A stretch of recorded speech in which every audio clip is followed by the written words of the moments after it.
Je suis Jean-Gardi Muscadet. Je suis détenteur d'une licence en philosophie, de deux maîtrises en défense et sécurité.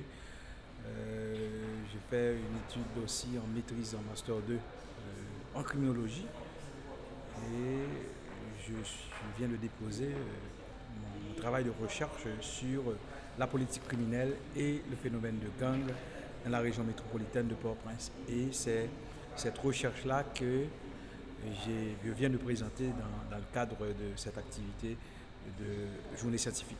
L'étude concerne la politique criminelle et le phénomène de gang. Il s'agit de combler l'insuffisance de recherche qui existe au niveau de la politique criminelle et du phénomène de gang.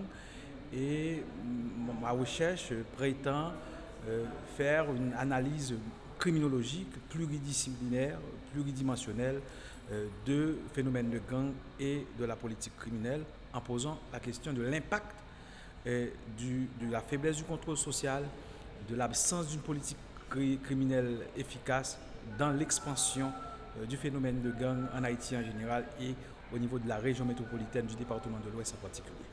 J'ai mobilisé une recherche qui allie à la fois la méthode quantitative et la méthode qualitative. Donc, les outils que j'ai utilisés pour réaliser cette recherche, c'est les entretiens et semi-dirigés,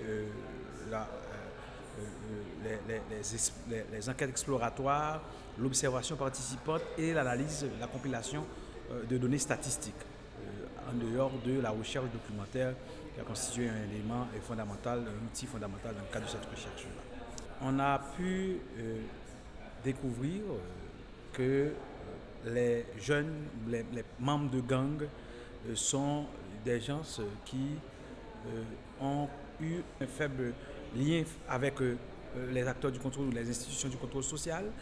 Et on a pu découvrir que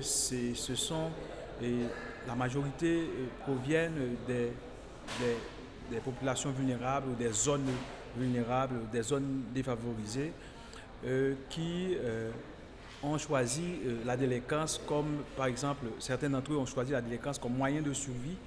On a pu découvrir également que les acteurs du contrôle social formel n'ont pas une définition du phénomène de gang. Ils admettent qu'il n'y a pas de politique criminelle définie relative au phénomène de gang et ils admettent également que les stratégies de lutte relatives au phénomène de gang ne sont pas cohésives. Il n'y a pas de réseau d'information et de renseignement pour lutter contre le phénomène. Donc, en d'autres termes, ils admettent qu'il y a une faiblesse tant du contrôle que de l'organisation sociale dans la lutte contre le phénomène de gang. Et mis à part les jeunes qui ont intégré le gang, ils sont victimes un peu de la désorganisation de la société. C'est comme si le phénomène vient comme une sorte de réponse aux situations sociales anormales. Les premières dispositions qu'il faut prendre, c'est de déterminer un cadre normatif pour le phénomène de gang, parce que le phénomène existe. Donc, il n'y a pas de cadre normatif, dans aucun document de référence légale et sociale, le gang n'est pas mentionné. Il faut un cadre normatif pour le gang. Et il faut la mise en place d'une politique criminelle. Il faut définir une politique criminelle cohésive qui englobe les différents acteurs, les différentes institutions, c'est une chose.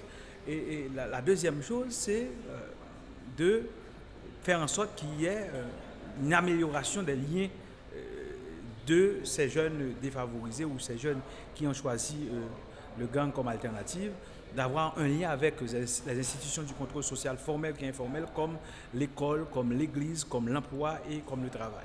Donc je pense qu'à la lumière